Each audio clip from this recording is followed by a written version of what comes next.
Why do you choose to wear the veil? Because this is a part of me. This is my religion. This is what I want to do, and I have a free choice to do that. Anne-Marie, why do you believe that the veil represents segregation or the repression of women?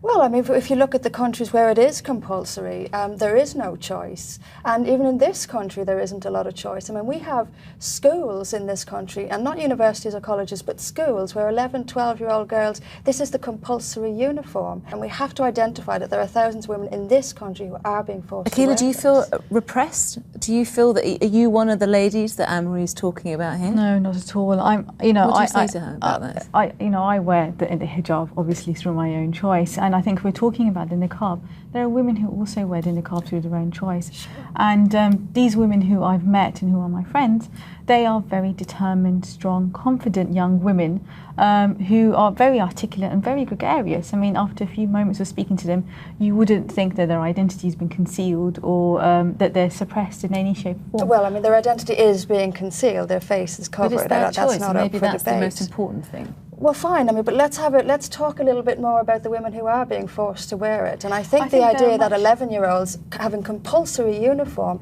is absolutely scandalous, and we need to address that. And That is Akila, not at a 11, choice. I mean, an 11-year-old girl, does she really know whether she wants to wear a full face veil or not at that age? I agree. I mean, an 11-year-old being forced to wear a niqab is not right, and I think that needs to be looked into by the Department for Education and how they regulate independent schools. It's not hurting anybody. I mean, he's got a very good point, Anne-Marie. It's not hurting you, is it, if someone on the bus that you're on is wearing a niqab? Well, it possibly does hurt people. In what way? Well, it legitimises it, and it creates more pressure on girls to wear it.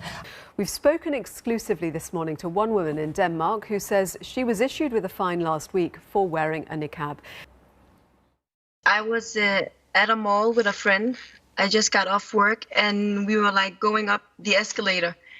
And I turn around and I notice this woman staring at me. So I stare back at her, and she keeps looking at me, and then she does like this. She keeps doing this, and I don't know what that means. So I ask her, is there something you want to say? And she just gives me like this really smart laugh. So now we get off the escalator, and I ask her again, is there something you want to say? And then she decides to push me here on my shoulder, like she does this. And I tell her if she does that again, that she will regret it. And she does it again. So I get closer to her so I can push her back. And before I do that, she grabs my niqab like this with both her hands, and she pulls it off me. And then we get into a fight. And the friend that was with me, she gets in the middle of it, and she tries to get me off her. So you were fined for the fight, but also wearing the veil, because that is illegal now in Denmark. Yeah, I was fined 3,000 kroner for the fight and 1,000 kroner for the niqab. Putting a thumbs up will be seen by many as actually, being a sort of sign to say something is okay. You felt she was communicating something different. I mean, I have no doubt in my mind that she didn't like the way I looked and that she hated it, and that's why she felt like she had the right to take it off me. And I'm pretty sure that it's because of this new law that people think that they can just do it the way they want to. I mean, supporters of the ban say it's because of enabling better integration by Muslims in Danish society. How do you see it?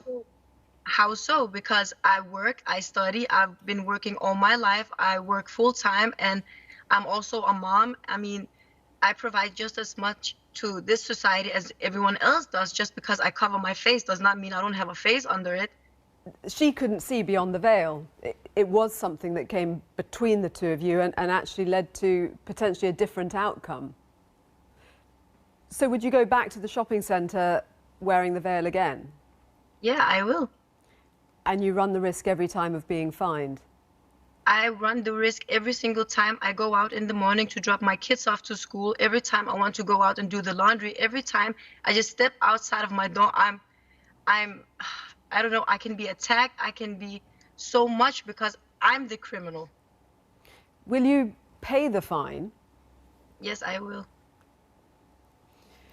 Why will you pay it if you disagree with the law and you're prepared to keep going out and effectively being fined?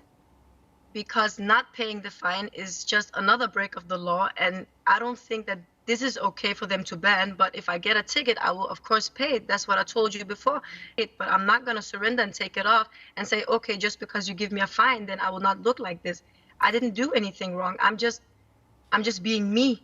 And if that's a crime, then something is wrong with them and not me. Have things changed for you since the ban came in?